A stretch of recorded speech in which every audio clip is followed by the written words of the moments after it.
Hello people, welcome back to my YouTube channel. Thank you so much for those who have subscribed. Thank you so much for your support. By the way, guys, I don't take you for granted. Thank you for your support. May God bless you. Those who haven't subscribed, please remember to subscribe. This is an interesting platform that provides educative information. I promise you will learn more because more content is coming. So please, if you've watched any of my videos, tell a friend to subscribe on this channel. So today we are going to learn an interesting topic about cars. So mostly I'm going to enlighten the first time buyers, or you are a new user. It's your first time to buy a car, it is your first time to drive on the road, of course after driving school. So the first thing that you should put at the back of your mind, is that you need a driving license to drive on the road. Like I had talked earlier on my earlier video, you need a driving license to enable you drive on the roads of Kenya. You need an insurance certificate to insure you against accidents. You need an inspection report. You need a road license. So with those 4 documents, then you're good to go and purchase your car. So it depends with your preference. You may go for a Germany made machine like a Mercedes-Benz, a Jaguar, a Volvo, a Volkswagen, a Peugeot, etc. Or you may decide to go for a Toyota, which is a common vehicle, and I like Toyota. So the things that you should consider when you're buying a car as a first time person or first time driver, it's affordability. Are you able to afford that car?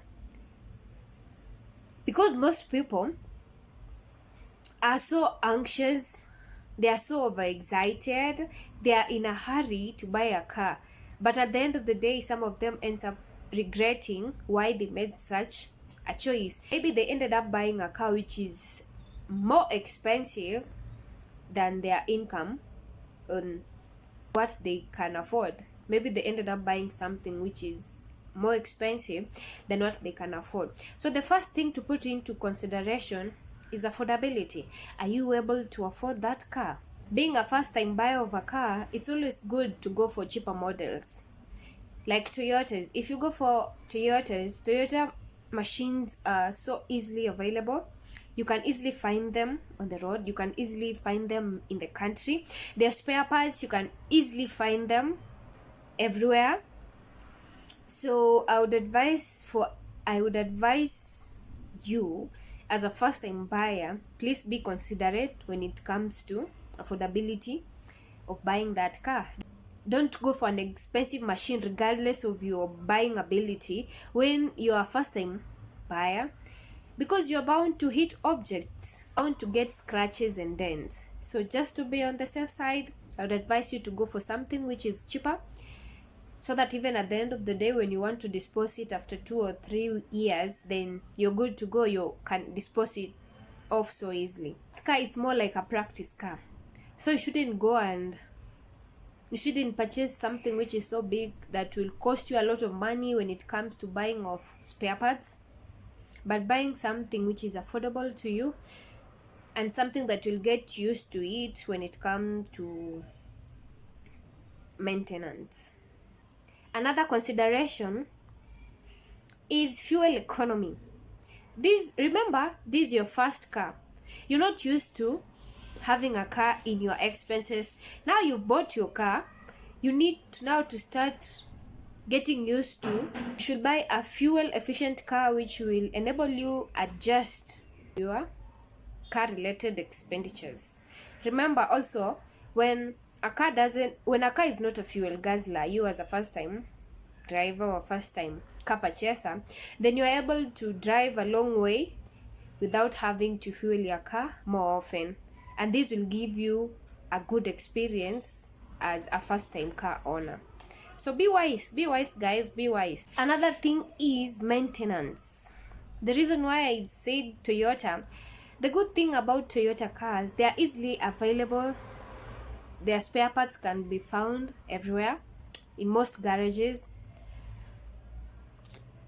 So when you're going to buy a car as your first time car, please buy a car that can be easily maintained. It will not take a lot of time maybe to order for a spare part, which will take like a lot of time to repair that car.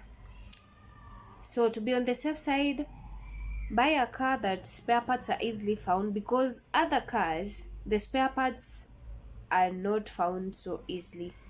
So it will give you some headache when you see your car lying in a garage for, let's say, 2 or 3 months, waiting for the 1 or 2 spare parts to be brought, or waiting for 1 or 2 spare parts to be imported to Kenya.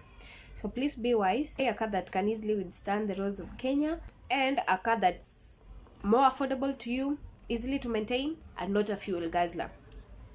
Hope you know what I'm saying. It is what it is. Another key factor to consider is the use of that motor vehicle that you're buying. Different people buy different cars for different reasons. But you as a first-time buyer, what's the reason as to which you're buying that car of yours? Going to the market, in a yard or showroom, buying a car, having a specific reason as to why you're buying that car will help you narrow down to that particular car that you want, and again will help you make an informed decision. So don't go to a showroom or a car yard and be swayed off by other cars which you had not intended to buy earlier on.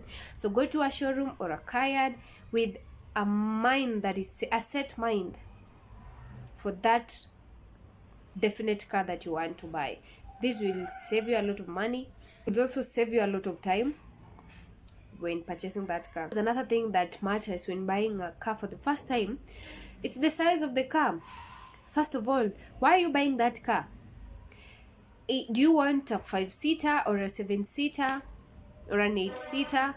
Why do you want that kind or that size of the car? I would advise you, as a first-time buyer of a car or a first-time car owner, you should go for a small car, because it's always considered that you are an inexperienced driver. So most probably you're not used to driving on the road. So having a big car, it's a challenge to you. So you'd rather have a small car, which is a practice car for you on the road. And then at the end of the day, once you are qualified, you are now experienced enough to drive a big machine, a fuel guzzler, then you can go for it. But just my advice anyway. And then another thing is performance. First time car owners are always inexperienced driver. So it's better for you not to buy a very powerful car, because you'll just waste its potential. Okay, now once you have considered all those things, let's say you're at a yard, make sure, because the market is so flooded with so many cars, make sure that the car dealer has the logbook, the original logbook of the car that intends to sell to you. Don't just be swayed by the types of car that are at the yard or in the showroom. So make sure that the car dealer has a logbook, and then NTSA nowadays has easy up things. You can also confirm the registration of that car, to confirm that the car belongs to the person who is selling it to you. Another thing, please don't drink and drive once you get that car.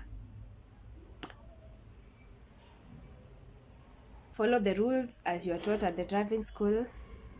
Don't drink and drive. Don't overtake unnecessarily. Don't overspeed unnecessarily.